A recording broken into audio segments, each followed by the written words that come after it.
poussé. Je le jure devant Dieu. Mettez-le de côté. Monsieur, ce sont des moments où de simples contrôles routiers deviennent mortels. Et il existe d'innombrables autres exemples de rencontres avec la police qui tournent au drame. Comme lorsque cet homme a été surpris en train d'approcher des mineurs.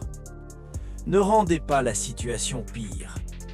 Ou encore lorsqu'une policière luttait pour sa vie après s'être retrouvée face à face avec un meurtrier condamné.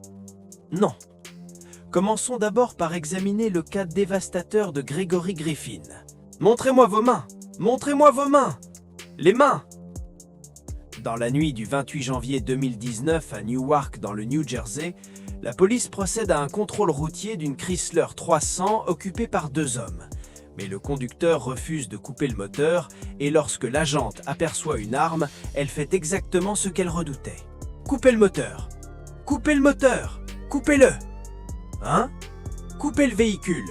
Coupez le véhicule, monsieur! Coupez-le! Coupez le moteur et baissez la vitre. Ouvrez la porte. Appelez une autre unité. Ouvrez la vitre. Ouvrez la porte. J'ai un code 646. Montrez-moi vos mains. Montrez-moi vos mains. Les mains. Les mains sur le volant. Montrez-moi vos mains. Les mains sur le volant. Coupez le moteur. Le moteur est coupé. Avis à toutes les unités. Le véhicule a pris la fuite. Thomas en Pennsylvanie. 2017. Chrysler 300 couleur noire. Après la fuite du suspect, l'agente lance un appel radio demandant à toutes les unités d'être à l'affût du véhicule. Les agents Hector Ortiz et le jeune officier Jovin Cresbo interviennent et une poursuite à grande vitesse s'engage. L'agent Ortiz percute brièvement le véhicule, le forçant à s'arrêter, tandis que l'agent Cresbo sort de sa voiture de patrouille et tire de manière désordonnée au suspect. La même scène se reproduit quelques instants plus tard, alors que l'agent Ortiz supplie son collègue de rester à l'intérieur du véhicule. « Non, non, rentre! Calme-toi, mec, rentre! Vas-y !» Pour la 3e fois, l'agent Cresbo sort de son véhicule et s'approche seul des suspects. Il tire plusieurs coups de feu à l'intérieur du véhicule, blessant le passager et tuant le conducteur Gregory Griffin. « D'accord. Lors de cette poursuite, avez-vous tiré? Non, je n'ai pas tiré. Qui a tiré? Qui a tiré? Cresbo. Cresbo a tiré. Cresbo a tiré. Non, ils ont tiré. Cresbo a tiré. Et ils sont partis. Ils sont partis. Non. Non, il vient juste de s'éloigner de moi. D'accord. Hé Chris, je t'appellerai. Écoute, le plus important c'est qu'aucun agent n'est blessé. Aucun agent n'a été touché par balle. Oui, c'est tout ce qui compte. L'agent Cresbo n'a peut-être pas été physiquement blessé lors de cette scène chaotique, mais il subira rapidement les conséquences de son rôle dans ce drame. Il a été inculpé et reconnu coupable de 6 chefs d'accusation, dont homicide involontaire aggravé, agression aggravée, abus de fonction officielle et possession d'une arme dans un but illégal. Il a été condamné à 27 ans de prison.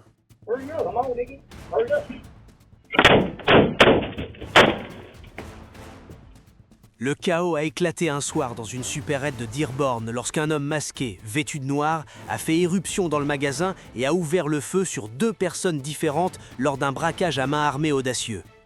Les images de vidéosurveillance montrent le voleur se déplaçant rapidement, attrapant des articles dans le magasin et tirant à nouveau en quittant les lieux. Et pourtant, miraculeusement, personne n'a été blessé. Les autorités ont qualifié l'incident d'odieux et totalement inacceptable, promettant de mobiliser toutes les ressources nécessaires pour retrouver le suspect. En l'espace de quelques minutes, ce qui aurait dû être une soirée ordinaire s'est transformé dans une confrontation extrêmement tendue, laissant les employés choqués mais indemnes. L'argent. Il y a de l'argent là-dedans. Va chercher l'argent juste là.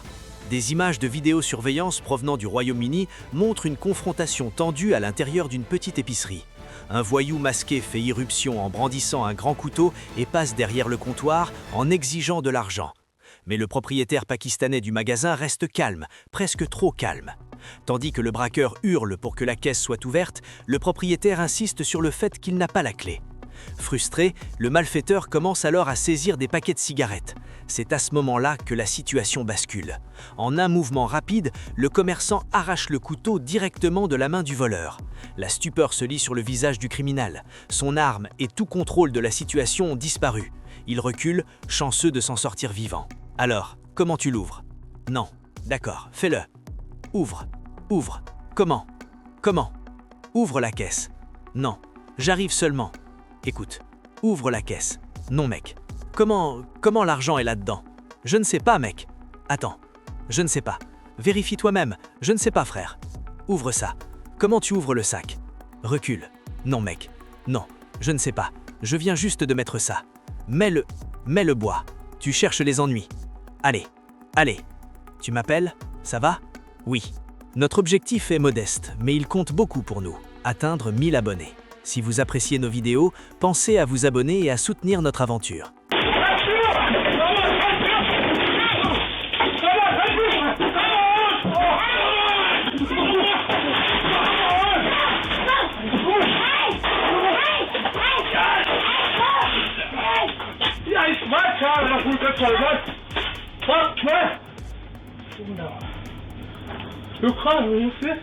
Un simple clic de votre part nous aide réellement à grandir et nous motive à créer encore plus de contenu pour vous.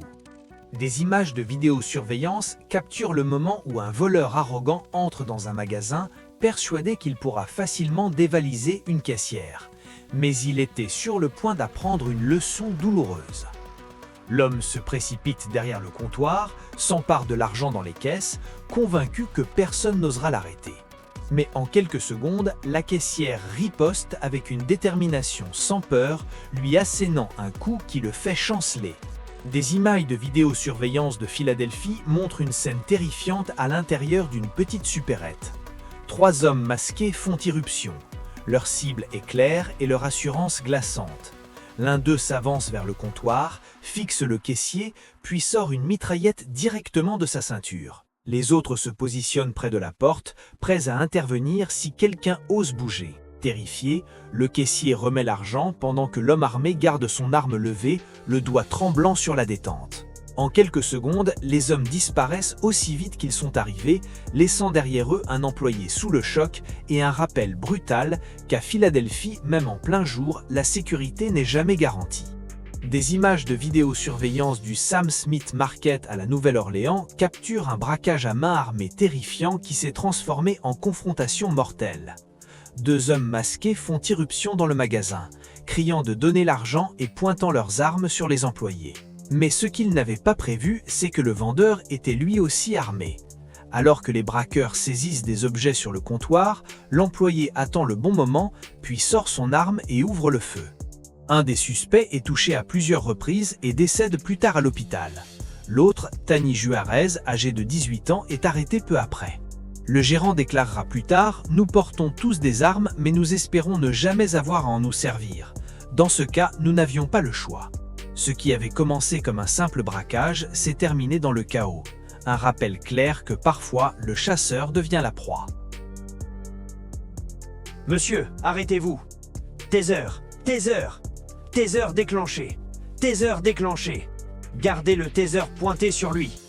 Ne bougez pas, monsieur. À l'insu des agents, ils allaient bientôt se battre pour leur vie. Mettez-vous sur le ventre. Mettez-vous sur le ventre, monsieur. Monsieur, mettez-vous sur le ventre. Oui, monsieur.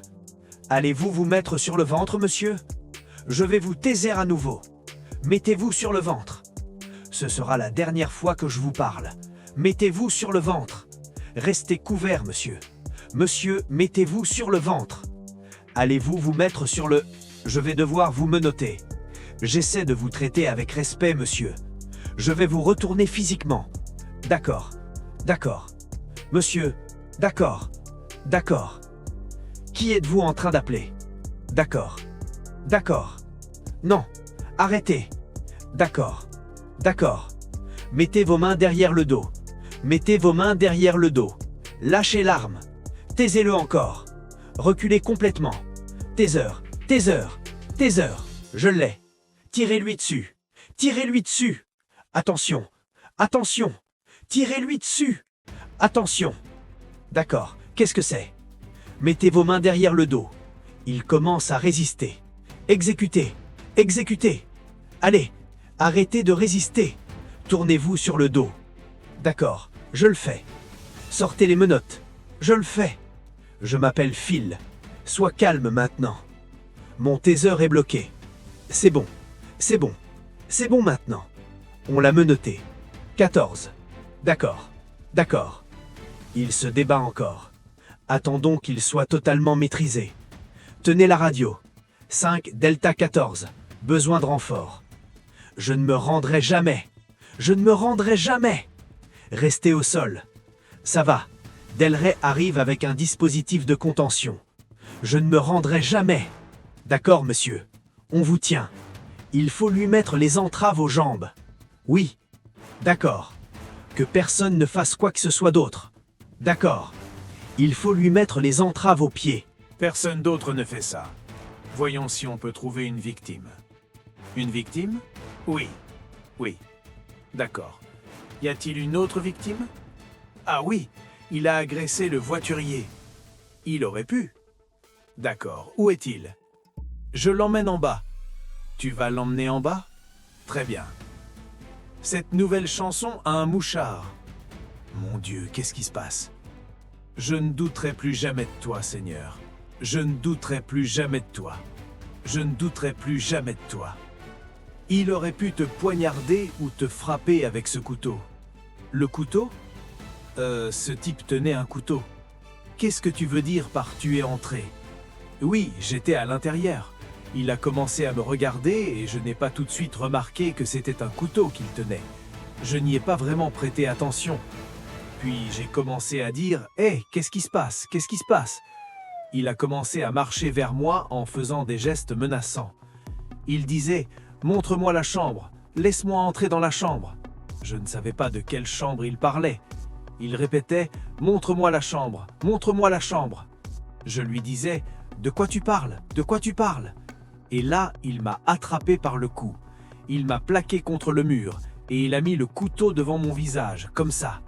Il ne m'a pas poignardé, mais il a touché ma lèvre et elle s'est immédiatement ouverte, tellement le couteau était tranchant. Il m'a coupé. Comment as-tu réussi à t'en sortir? J'ai vu arriver la sécurité et dès qu'ils sont entrés, il a crié « Fuis, fuis !» Je suis allé au parking. Oh, il ne travaille pas ici. Je m'en souviens. Je ne sais pas si tu as ces informations. D'accord, Tam. Tamika, tout est en sécurité maintenant. J'ai les informations de la victime. Voici Tamika. Elle était avec lui quand le voiturier est arrivé. Mais tu sais quoi? C'était une aide-soignante qui se trouvait là, par hasard. Quand l'aide-soignante est arrivée, elle a vu que quelque chose n'allait pas, parce que l'homme répétait sans cesse « J'ai besoin d'une chambre ». Il disait toujours « J'ai besoin d'une chambre ». Et moi je lui disais constamment « Je n'ai pas de chambre ». Puis soudain, il avait une sacoche dans la main. Et avec cette sacoche, il a fait ce geste, comme avec une épée. Il a sorti un grand couteau, un très grand couteau. Oui, depuis la sacoche. Quand il a sorti ce couteau, j'ai paniqué, parce qu'une dame, une résidente, se trouvait juste là. Tout le monde me regardait. Il voyait la panique sur mon visage. J'avais peur, parce que si je sortais mon téléphone, je risquais d'être attaqué. Je courais autour de l'extérieur du centre, dans le hall, parce que je ne savais pas quoi faire. J'étais bouleversé, j'étais nerveux, je perdais complètement pied. Et puis tout à coup, quand il a sorti le couteau, quelqu'un lui a demandé « C'est quoi ton problème? Qu'est-ce qui ne va pas ?» Et là, il a levé le couteau pour l'attaquer. Alors j'ai fui. Je suis retourné là-bas et j'ai dit à Carla « S'il te plaît, appelle la police. Appelle la police. Il a un couteau. Je crois qu'il l'a aussi attrapé par le cou. » Et il a placé le couteau près de sa bouche, le coupant. Il est donc en route vers l'hôpital. Tout va bien ici. Il est parti. D'accord. Tu veux récupérer ta pièce d'identité, monsieur? Ce suspect a été inculpé d'un chef de coups et blessures aggravées, de 2 chefs d'agression aggravée sur un agent des forces de l'ordre, de 2 chefs de privation d'un agent des forces de l'ordre de ses moyens de protection et de 2 chefs de résistance avec violence. Il est présumé innocent jusqu'à preuve du contraire devant un tribunal. Le cas suivant montre des agents confrontés à un autre individu armé d'une machette, semant le chaos dans un hôtel. Lâche le couteau. Lâche-le. Zach, à gauche. Létal, moins létal. Lâche le couteau, lâche le couteau, lâche le couteau. Attendez, attendez, attendez. Engagement. Attendez, attendez. Ici, ici, ici, ici. C'est bon. Je retourne vers la victime. D'accord. Bonjour. Je retourne vers la victime. L'agent revient sur les lieux du crime où la victime raconte son interaction glaçante avec le suspect. Ce sont ses affaires? Oui. D'accord. Alors, racontez-moi ce qui s'est passé. Il a commencé à m'insulter. Je lui ai dit « Monsieur, s'il vous plaît, calmez-vous ». Et il a répondu « Ne me dis pas de me calmer ». Puis il a sorti sa machette et il a dit « Je vais te tuer parce que tu as laissé mourir ma petite amie ». Où se tenait-il quand il a dit ça? Il se tenait ici, et il y avait ces vitres censées être installées dans cette zone. Est-ce qu'il a tenté de vous frapper? Oui, il a brandi la machette. Avez-vous ça sur caméra? Oui, bien sûr, tout est filmé. Il a balancé la machette et ses objets sont tombés. Puis il a dit « Je vais te tuer ». A-t-il essayé de venir vers vous ensuite? Il m'a dit de sortir pour pouvoir me tuer. Je lui ai répondu « Monsieur, ce n'était pas moi ». Il a commencé à contourner le comptoir.